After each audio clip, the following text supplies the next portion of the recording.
দর্শক আপনারা দেখতে পাচ্ছেন এই মুহূর্তে শ্রম ভবনের সামনে থেকে আপনাদেরকে যুক্ত করেছি। টানা 22 দিন ধরে অবস্থান করছে বাংলাদেশ আউটসোর্সিং কর্মচারী ঐক্য পরিষদের সদস্যবৃন্দ। তারা চাচ্ছে ঠিকাদারি কোথা বাতিল করে তারা যাতে তাদের মতো করে বিভিন্ন প্রতিষ্ঠানে আউটসোর্সিং কাজে তাদেরকে নিয়োজিত রাখতে পারে, এবং সে কারণেই কিন্তু তারা এই অবস্থান কর্মসূচি এবং একের পর এক তাদের সমাবেশ বা যে ধরনের অবস্থান কর্মসূচি থেকে শুরু করে সবগুলো কিন্তু তারা বাস্তবায়ন করে যাচ্ছে। এবং সেই ধারাবাহিকতায় আজকে 22 দিন অতিবাহিত হচ্ছে শ্রম ভবনের সামনে তাদের অবস্থান, এবং সেই চিত্র কিন্তু আপনারা দেখছেন। কালের কণ্ঠের সঙ্গে রয়েছে আমি মোহাম্মদ রায়হান হোসেন।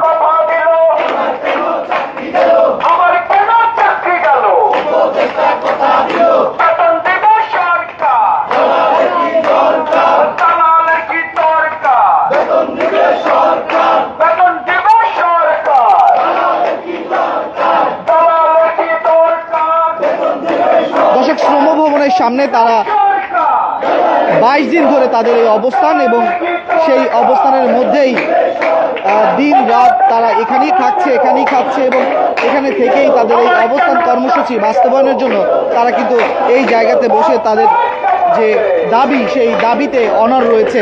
দর্শক, আমরা একটু তাদের সাথে কথা বলতে চাই এবং তাদের যে দাবি এবং কি বিষয় তাদের এই অবস্থান সেটি একটু আপনাদের সামনে তুলে ধরতে চাই।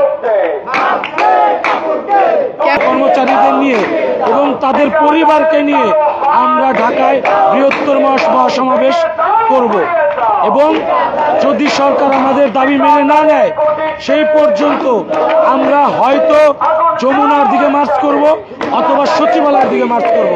এটা আমাদের দেওয়ালে পিঠ থেকে গিয়েছে, কারণ আমরা বৈষম্যহীন বাংলাদেশ দেখতে চেয়েছি, কিন্তু প্রতিটা চাকরির ক্ষেত্রে বৈষম্য তৈরি হচ্ছে।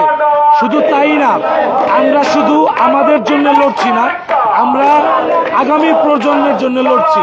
আগামী প্রজন্মকে এই দাসপ্রথা থেকে ভবনে এভাবে 22 দিন ধরে অবস্থান করছে বাংলাদেশ আউটসোর্সিং কর্মচারী ঐক্য পরিষদের সদস্যবৃন্দ, এবং তারা তাদের দাবি যে ঠিকাদার কোথা বাতিল করতে হবে, এবং তারা যেমনটা বলছে ঠিকাদার ব্যতীত সরকারি প্রতিষ্ঠানের মাধ্যমে নিয়োগ, আউটসোর্সিং ও দৈনিক মজুরি ভিত্তিক কর্মচারীদের চাকরির নিশ্চয়তা দাবিতে এই যে তাদের অবস্থান, সেই অবস্থানে তারা অনড়, এবং যতক্ষণ পর্যন্ত তাদের দাবি মেনে না হবে ততক্ষণ পর্যন্ত তাদের এই অবস্থান কর্মসূচি এবং তাদের এই যে বিক্ষোভ বা তাদের এই আন্দোলন সেটি অব্যাহত থাকবে, এমনটাই তারা বলছে।